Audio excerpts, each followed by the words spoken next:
প্রভু তোমাদের সহায়, তিনি আপনার সহায়। লোকরচিত মঙ্গল সমাচার।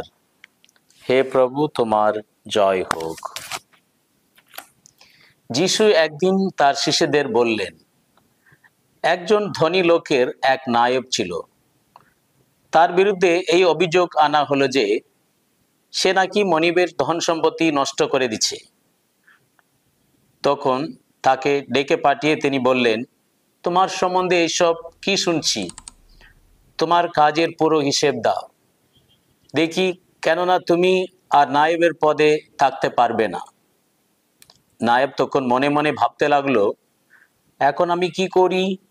আমার মনিব তো আমাকে নায়েবের পদ থেকে বরখাস্ত করে দিচ্ছে। মাটি কাটবারও শক্তি আমার নেই, আর ভিক্ষে চাইতে লজ্জা করে। ঠিক আছে, নায়েবি থেকে আমাকে ছাড়িয়ে দেওয়া হলে লোকে যাতে আমাকে তাদের ঘরে আশ্রয় দেয়, তার জন্য কি উপায় আমাকে নিতে হবে তা আমি পেয়ে গেছি।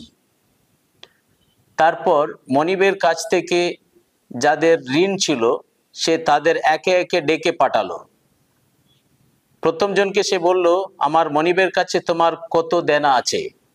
সে উত্তর দিল, 100 মণ তেল। নায়েব তাকে বলল, এই নাও তোমার ধারপত্র, এতে লেখো 800। পরে মনিব তার অসৎ নায়েবের এই জন্য প্রশংসা করেছিলেন যে কাজটা সে বুদ্ধিমানের মতোই করেছে। সত্যি তো, যারা এই সংসারের মানুষ তারা নিজেদের মতো লোকদের সঙ্গে কাজকর্ম চালানোর ব্যাপারে যারা আলোর মানুষ তাদের চেয়ে অনেক বেশি বুদ্ধিমান। আমি তাই তোমাদের বলছি, এই কলুষিত অর্থ সম্পদ বরং কাজে লাগিয়ে তোমরা মানুষকে তোমাদের বন্ধু করে নাও, যাতে একদিন এই অর্থ সম্পদের সম্বল হাতছাড়া হয়ে গেলে তারা তোমাদের গ্রহণ করে নেয় সেই শাশ্বত আবাসে। সামান্য ব্যাপারে যাকে বিশ্বাস করা যায়, বড় ব্যাপারেও তাকে বিশ্বাস করা চলে। তেমনি সামান্য ব্যাপারে সে অসৎ, বড় ব্যাপারেও সে অসৎ হয়ে থাকে। তাই এই কলুষিত অর্থ সম্পদের ব্যাপারে তোমাদের যদি বিশ্বাস করা না যায়, তাহলে কেই বা বিশ্বাস করে তোমাদের হাতে তুলে দেবে প্রকৃত ঐশ্বর্য? তেমনি ভাবে পরের জিনিসের ব্যাপারে তোমাদের যদি বিশ্বাস করা না যায়, তাহলে যা তোমাদের নিজেদের জিনিস তাই বা কে তোমাদের দিতে পারে?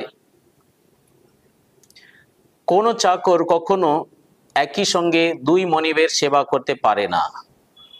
হয় সে একজনকে ঘৃণা করবে আর অন্যজনকে ভালোবাসবে, না হয় সে একজনকে একান্ত অনুগত হবে আর অন্যজনকে উপেক্ষার চোখে দেখবে। ঈশ্বর ও ধন, অর্থ সম্পদ, এই দুইয়ের সেবা তোমরা একই সঙ্গে করতে পারো না।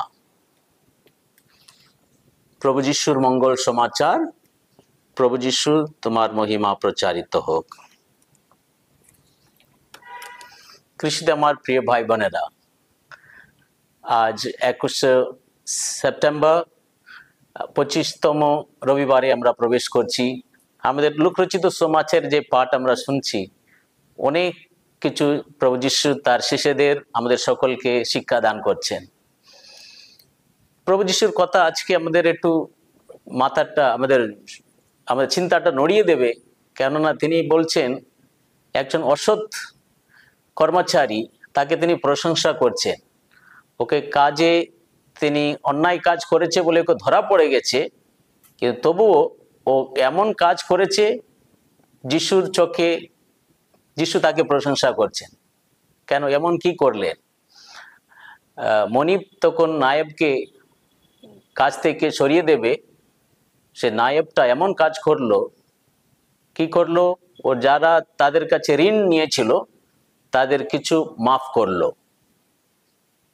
কেন মাফ করলো? ওর উদ্দেশ্যটা কি? যাতে ও যখন চাকরি ওর হাত থেকে চলে যাবে, যাদের তিনি সাহায্য করেছিল, মাফ করেছিল, তারা তাকে ঘরে নিয়ে নেবে। কত বুদ্ধিমানের কাজ না? খারাপ কাজ, কিন্তু বুদ্ধিমানের কাজ। যিশু আমাদের কে এই জিনিস বলছেন, ঈশ্বরের বাক্য বলছে খুব সুন্দর, তাই আমি তোমাদের বলছি এই কলুষিত অর্থ সম্পদ বরং কাজে লাগিয়ে তোমরা মানুষকে তোমাদের বন্ধু করে নাও। অবশ্যই টাকা দিয়ে মানুষকে কেনা যায় না, কেনা তো ওটা খারাপ, ওটা তো পাপ। কিন্তু ঈশ্বর বলছেন টাকা আমাদের যখন হাতে আছে আমরা সেটা নিয়ে মানুষকে ভালো করতে পারি, ওদেরকে বন্ধুত্ব করতে পারি, তাদের সাথে তাদেরকে আমরা সাহায্যও করতে পারি। তাহলে এই অর্থ সম্পদ এমনি হাতে রাখা চেয়ে অন্যদের সাহায্য করা, অন্যদেরকে মাফ করা খুবই ভালো, ওটা বুদ্ধিমানের কাজ। কলুষিত অর্থ সম্পদ বরং কাজে লাগিয়ে তোমরা মানুষকে তোমাদের বন্ধু করে নাও। যিশু নিজেই একবার বলছিলেন, আমি তোমাদের দাস বলি না, আমি তোমাদের আমার বন্ধু বলে ডাকছি। কেননা তিনি আমাদের সবকিছু জানিয়েছেন, পিতার কাছ থেকে যেসব শিখিয়েছেন, পিতা তার কাছে প্রকাশ করেছেন, সবকিছু আমাদের কাছে তিনি প্রকাশ করেছেন, শিখিয়ে দিয়েছেন। তাহলে যিশু যদি আমাদের বন্ধু বলে ডেকেছেন, আমাদের যিশু আর আমাদের মধ্যে কোনো লুকানো কিছু নেই, বন্ধুর মতো সম্পর্ক, সবকিছু আমরা বন্ধুর কাছে শেয়ার করি, বলি, সেই রকম সম্পর্ক যিশু চান। আমরাও আমাদের কাজের ক্ষেত্রে মানুষের সাথে আমাদেরকে যদি অ্যাকসেপ্ট করতে হয়, ধন সম্পত্তি দিয়েও অনেকবার সাহায্য করে তাদেরকে আমরা আমাদের বন্ধু করে চেষ্টা করি। তৃতীয় শিক্ষা প্রভু বলছেন কতটুকু আমাদের বিশ্বস্ত, টাকা পয়সা ক্ষেত্রে, সম্পর্কের ক্ষেত্রে। যিশু বলছেন যারা অল্প জিনিসে বিশ্বস্ত ওরা বড় ব্যাপারেও বিশ্বস্ত থাকবে। একটা উদাহরণ দিচ্ছি, এটা অনেক আগে একটা ভিডিও দেখলাম, স্কুলে টিচাররা স্টুডেন্টদের বলেছে এটা পরীক্ষার জন্য তোমাদেরকে ফি দিতে হবে 100 টাকা। তো মেয়েটা বাড়িতে গিয়ে মাকে বলছে, মা আমার পরীক্ষা ফি 500 টাকা লাগবে, টিচার বলেছে। এখন মা তার বাবাকে বলবে, স্বামীর কাছে বলছে তোমার মেয়ের পরীক্ষার জন্য 1000 টাকা লাগবে। তারপরে এখন স্বামী তো কাজের ক্ষেত্রে গিয়ে বলল, আমার মেয়ের পরীক্ষা আছে, 2000 টাকা আমাকে দিন। 100 টাকা স্কুল ফি মানে পরীক্ষা ফি কোথায় গেছে 2000 টাকা। মানে এক একজন পয়সাটা বাড়িয়ে দিয়েছে। বিশ্বস্ত কোথায় আছে? মাত্র 100 টাকার মধ্যে মানুষের বিশ্বস্ততা নেই। একজন ফায়দা উঠাচ্ছে নিজের সুবিধার মতো, এটাকে বলে আমরা বলি কারাপশন। 100 টাকা কোথায় গিয়ে পৌঁছে গেছে। বিশ্বস্ততা, ছোট ব্যাপারে বিশ্বস্ততা নেই, টাকা হ্যান্ডেলিং করা মানুষের মধ্যে। যিশু বলছেন এটাও একটা উদাহরণ, সত্যভাবে টাকা পয়সা হ্যান্ডেল করা, ছোট ব্যাপারে বিশ্বস্ত থাকা, শুধুমাত্র টাকা পয়সা ব্যাপারে নয়, সম্পর্ক ব্যাপারে। স্বামী স্ত্রীর মধ্যে আমরা বিশ্বস্ত থাকি না আমরা এক অপরের সেই স্বাধীনতাকে ফায়দা উঠাই? যিশু চান আমরা বিশ্বস্ত থাকি, কেননা ছোট ব্যাপারে আমরা যদি বিশ্বস্ত থাকি, বড় ব্যাপারে অটোমেটিক আমরা বিশ্বস্ত থাকবো। 100 টাকা নিয়ে যদি এত কারাপশন হয়ে যাচ্ছে, তাহলে ওর হাতে 1 কোটি টাকা দিলে কত টাকা ও খাবে, নষ্ট করবে। যিশু চাইছেন আমরাকে বিশ্বস্ত থাকতে। শেষে আরেকটা সুন্দর কথা যিশু বলছেন, তোমরা ঈশ্বর এবং ধন সম্পত্তি দুটোকে সেবা করতে পারো না।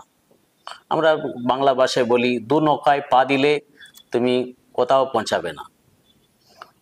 1 নৌকায় পা দাও, তোমার ডেস্টিনেশন ভালোভাবে তুমি পৌঁছতে পারো। কাকে আমরা সেবা করি, ঈশ্বরকে না ধন সম্পত্তিটাকে? তখন ঈশ্বরকে যদি আমরা সত্যি সেবা করি, ঈশ্বর আমাদের জীবন চালানোর জন্য যত প্রয়োজন আমাদের কাজে লাগবে সেই সব আমাদের দান করবে। এটাও আর এটা গল্প, ছোট্ট গল্প মনে পড়ছে। একজন রাজা একটা বড় পার্টি দিলেন তার রাজের জন্য, সবাইকে ডাকলো তার রাজবাড়িতে, একটা বড় ভোজ আয়োজন করলেন। তিনি তখন সবাই যখন উপস্থিত হলেন, তিনি একটা হুকুম দিলেন, এখন আমি 2 মিনিট সময় দিচ্ছি, তোমরা যে যার জিনিস স্পর্শ করবে সেটা তোমরা পেয়ে যাবে।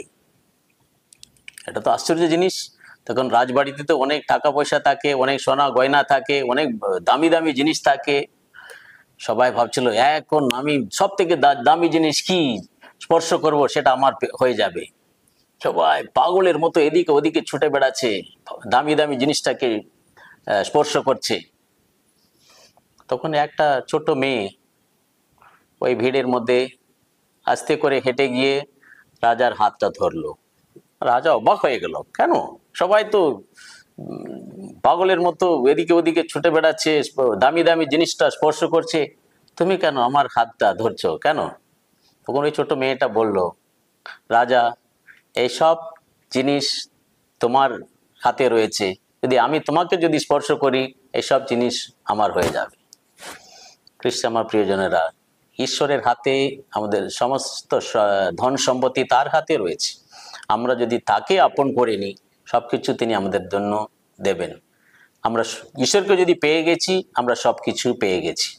তাই আমরা বেকার এই নশ্বর কলুষিত ধন সম্পত্তির পিছনে ছুটে না গিয়ে প্রভুকেই আমরা অনুসরণ করি, প্রভুকেই আমরা ভালোবাসি, প্রভুকেই স্পর্শ করি। আর যদি তা করি, আমাদের সবকিছু তিনি দান করে দেবেন। আসুন আমরা প্রার্থনা করি। হে প্রভু, তিনি আমাদের আহ্বান জানাচ্ছ, আমরা যেন বুদ্ধিমান মানুষের মতো কলুষিত সম্পদটাকে নিয়ে মানুষকে যেন বন্ধু করে তুলি। অনুগ্রহ করো, আমরা যেন যেরকম তোমাকে ভালোবাসি, আমরা আমাদের ভাই মানুষকে ভালোবাসতে পারি। আর আমাদের ছোট ছোট ব্যাপারে আমরা যেন বিশ্বস্ত থাকি, তেমনি তুমি আমাদের হাতে তুলে দিতে পারো আরো বড় বড় দায়িত্ব। পরিবারের মধ্যে, মণ্ডলীর মধ্যে, আমাদের ছাত্র ছাত্রীর জীবনে যেন আমরা ছোট ব্যাপারেও যেন বিশ্বস্ত থাকি।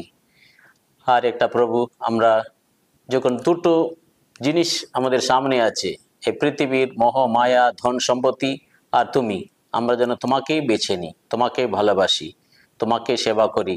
তার ফলে তুমি আমাদের যা প্রয়োজন সবকিছু তুমি আমাদের দান করবে। এই প্রার্থনা তোমার চরণে রাখি প্রভু যীশু খ্রিস্টের নামে, আমেন। সকলকে জয় যীশু।